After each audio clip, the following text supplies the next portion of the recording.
સુરતમાં છાસવારે ડુપ્લિકેટ ઘી, તેલ, કપડાં, ઘડિયાળ સહિતના સામાન ડુપ્લિકેટ બનતા હોવાનું પકડાઈ ચૂક્યું છે। ત્યારે આ વખતે એક ડુપ્લિકેટ લિક્વિડ બનાવતી ફેક્ટરી પર દરોડા કરવામાં આવ્યા હતા, જેમાં બ્રાન્ડેડ કંપનીના સાબુ, લિક્વિડ સહિતની વસ્તુઓ બનતી હોવાનું સામે આવ્યું।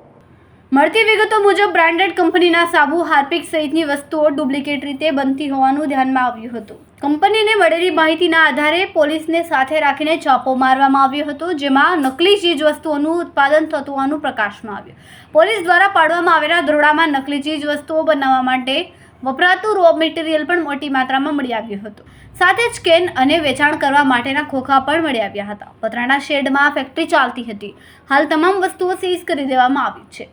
કેમેરામેન સેનિલ વિરાણી સાથે Vishal Chheta, Manav Prabha news, Surat. Sarthana police station વિસ્તારમાં કેનાલ રોડ પાસે એક હાર્પિક, લાઇઝોલ અને ડેટોલના સ્ટીકરો એ લગાવી અને ડુપ્લિકેશન કરતા હોય આ રીતની એક કંપનીના એજન્ટ દ્વારા એક ફરિયાદ આપેલી હતી। એ અનુસંધાન ત્યાં રેડ કરી અને આ જે સ્ટીકરો જે છે એ સ્ટીકરો અને જે સ્ટીકરોમાં લગાવેલ જે મુદ્દામાલ જે છે મુદ્દામાલ કબજે કરેલ છે। અને એમાં એક આરોપી પકડેલ છે, પ્રકાશભાઈ કરીને છે, કે જેને આપણે અરેસ્ટ કરેલ છે। મુદ્દામાલની ગણતરી તો હાલ કંપનીએ આપેલ નથી, ખાલી નંગ ગણેલ છે। અને મુદ્દામાલ અત્યારે જે છે એ કંપની આપણને તપાસમાં કે જે ડુપ્લિકેશન છે એટલે જે એકચ્યુઅલી જે મુદ્દામાલની કિંમત ગણાય એ MRP હોય એ ના હોય, કારણ કે ડુપ્લિકેશન છે એટલે ના, એ ત્યાં સ્ટીકર જ લગાવતા, ડુપ્લિકેશન કરતા હતા। એ હજી તપાસ કરીએ છીએ।